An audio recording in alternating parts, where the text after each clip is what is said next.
स्वागत है आप सभी का स्कोप 360 चैनल पर। मैं हूं शिव कुमार यादव और आज आप सबके लिए हम एयू इंटेंस एग्ज़ाम 2021 के बीएससी की प्रिपरेशन में केमिस्ट्री के कुछ महत्वपूर्ण प्रश्नों का पार्ट 1 लेकर आए हैं।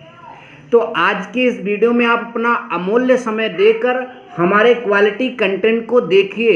एयू इंटेंस एग्ज़ाम के बीएससी प्रिपरेशन में केमिस्ट्री का इससे बेहतर आपको क्वेश्चन नहीं मिलेंगे और ना ही इससे बेहतर क्लैरिटी मिलेगी। इसलिए आप हमारे चैनल को तुरंत सब्सक्राइब कर लीजिए और ज़्यादा से ज़्यादा बच्चों को शेयर करिएगा, ठीक है। तो चलिए अब हम अपना पहला क्वेश्चन स्टार्ट करते हैं। हमारे सामने पहला क्वेश्चन है बच्चों, निम्नलिखित में से किन दो तत्वों के नाभिकों में बराबर संख्या में न्यूट्रॉन हैं। हमारे पास 4 ऑप्शन हैं। इन 4 ऑप्शनों में से ऐसा कौन सा ऑप्शन है जिनमें बराबर संख्या में न्यूट्रॉन्स हैं। तो बच्चों न्यूट्रॉन्स निकालते कैसे हैं पहले ये ध्यान दीजिए। तो न्यूट्रॉन्स निकालने का जो फार्मूला है द्रव्यमान संख्या माइनस परमाणु क्रमांक, या फिर कह दीजिए प्रोटॉन की संख्या। परमाणु क्रमांक और प्रोटॉन की संख्या बराबर होती है। तो ये ऊपर जो लिखा है ये सबकी द्रव्यमान संख्याएं हैं और इनमें इनके परमाणु क्रमांक या प्रोटॉन को घटाएंगे तो जो मतलब कि वैल्यू सेम आएगी वही न्यूट्रॉन होगी और जिन दो में सेम वैल्यू आएगी वही हमारा करेक्ट ऑप्शन होगा। जैसे देखिए C12 में न्यूट्रॉनों की संख्या, तो द्रव्यमान संख्या 12 है और इस कार्बन में 6 प्रोटॉन होते हैं तो 12 में से 6 गया, 6 बचेगा। ऐसे N13 में न्यूट्रॉनों की संख्या 13 में से 7 जाएगा, कितना बचेगा 6। तो यहाँ 6 न्यूट्रॉन और यहाँ 6 न्यूट्रॉन, तो इन दोनों में न्यूट्रॉनों की संख्या क्या है, बराबर है। तो आपका तीसरा ऑप्शन क्या हो जाएगा बच्चों, सही हो जाएगा। चलिए अब हम दूसरा प्रश्न लेते हैं, ठीक है। और एक बात मैं आप सभी से कह ही देता हूं कि अगर आपको अच्छे से प्रिपरेशन करनी है तो जिस तरह के क्वेश्चन में मैं ज़्यादा फोकस कराऊंगा उस तरह का एक आप लिस्ट बनाइए कि इस टॉपिक को हमें ज़्यादा क्लियर करना है, तो आपका एंट्रेंस और अच्छे से क्लियर होगा। चलिए बच्चों दूसरा प्रश्न देखते हैं। हमारे सामने लिखा है एक हाइड्रोजन परमाणु में चौथी कक्षा की त्रिज्या दूसरी कक्षा की त्रिज्या के अपेक्षा कितने गुना बड़ी होती है। जी हाँ प्यारे बच्चों, एक हाइड्रोजन परमाणु में चौथी कक्षा की जो त्रिज्या है वो दूसरी कक्षा की त्रिज्या की अपेक्षा कितनी गुनी बड़ी होती है। तो मेरे प्यारे बच्चों ध्यान से यहाँ पर एक बात समझने वाली है कि हाइड्रोजन की परमाणु में जो त्रिज्या से रिलेटेड क्वेश्चन होते हैं उस तरह के आप परमाणु संरचना वाले चैप्टर में जाकर 2-4 प्रश्न और लगा लीजिएगा ताकि आपको क्लियर हो जाए। यहाँ एक फार्मूला हमारे सामने है Rn proportional n square. Rn मतलब nवीं कक्षा में इलेक्ट्रॉन की त्रिज्या, ठीक है, और n मतलब कि nवीं कक्षा, तो ये इसके प्रोपोर्शनल होता है। तो इसका मतलब जो अगर यहाँ n की वैल्यू हम जो भी यहाँ पर अगर चौथी कक्षा का है और दूसरी कक्षा का है तो हम यहाँ R4/R2 लिखेंगे। तो यहाँ n की जगह कितना हमने रख दिया 4, तो यहाँ 4 का स्क्वायर बटा 2 का स्क्वायर, इसको सॉल्व करने पर 4 आएगा और ये R2 उधर चला जाएगा। तो R4 मतलब चौथी कक्षा में जो त्रिज्या है वो दूसरी कक्षा की त्रिज्या का कई गुना है, 4 गुना। तो बच्चों ऑप्शन नंबर बी यहाँ पर आपका क्या हो जाएगा, करेक्ट हो जाएगा। तो हमारे सामने ये तीसरा प्रश्न आ चुका है जिसमें लिखा है 27 डिग्री सेंटीग्रेड पर एक गैस का दाब पारे का 75 सेंटीमीटर है।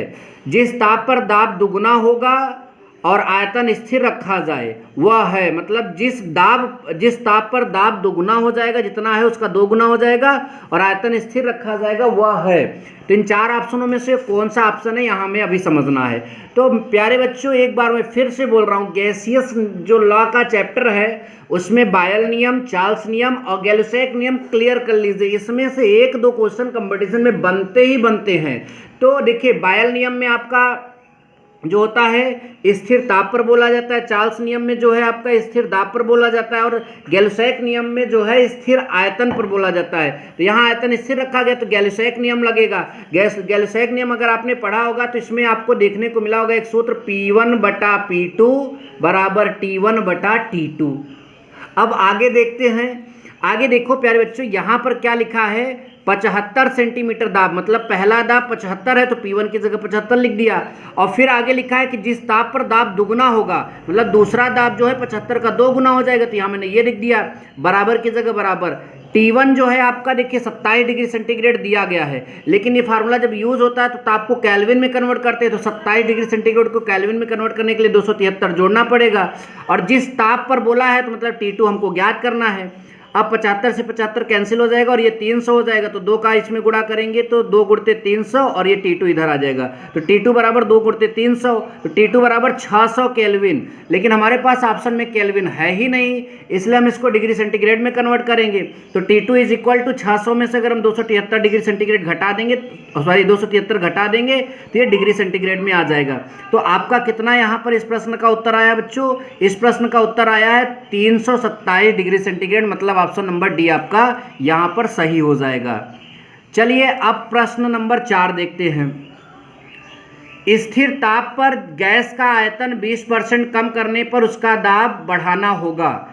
स्थिर ताप बोला है तो इसका मतलब यह है, स्थिर ताप बोला है तो इसका मतलब यह है कि यहां बायल नियम लगेगा, ठीक है। और हमें क्या ज्ञात करना है कि यहाँ आयतन 20% कम किया गया तो दाब कितना बढ़ाना होगा।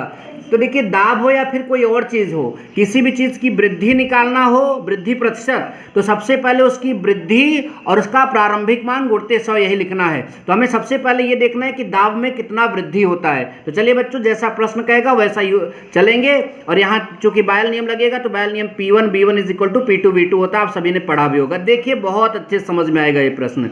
यहाँ लिखा है दिया है, क्या दिया है प्यारे बच्चों? V2 मतलब जो दूसरा आयतन है वो पहले आयतन में से पहले आयतन का कितना % कम करना होगा? 20%, ठीक है। पहला आयतन B1 होगा, देख ले जो दूसरा आयतन होगा वो B2 होगा, क्योंकि 20% कम कर दिया जा रहा है।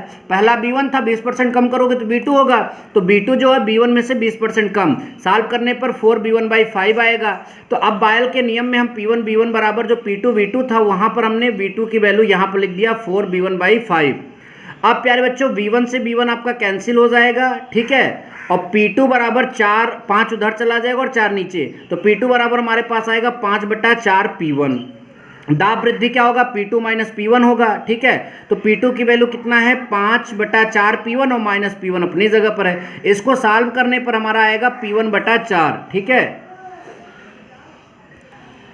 तो दाब वृद्धि जो है प्यारे बच्चों P1/4 आ गया, अतः दाब में प्रतिशत वृद्धि मैंने बताया था, तो दाब वृद्धि बटा प्रारंभिक मान आयतन दाब का P1 था गुणते 100, तो P1 से P1 कैंसिल और ये 4 नीचे है, 100 ऊपर है, तो 4 से 100 में काटेंगे तो 25 आ जाएगा।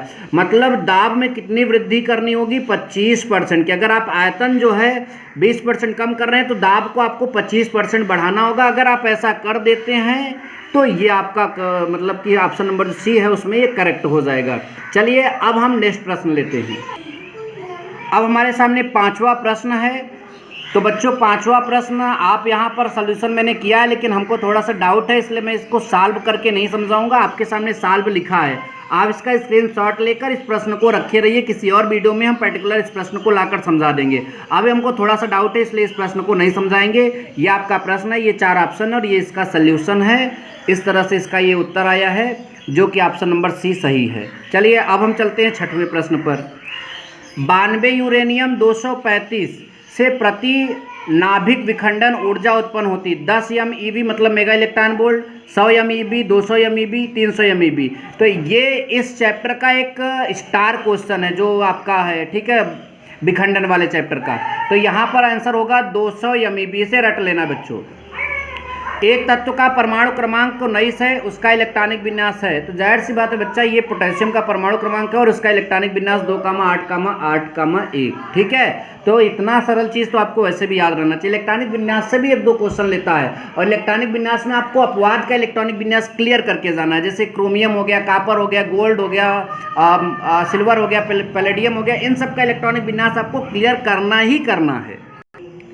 अब हमारे सामने प्यारे बच्चों अगला क्वेश्चन जो आया है 8वां, निम्न अणुओं में से किसमें सहसंयोजक बंध है? तो एक बात मैं आज आपको क्लियर कर दे रहा हूँ, सहसंयोजक बंध हमेशा अधातुओं और अधातुओं के बीच बनता है, ठीक है।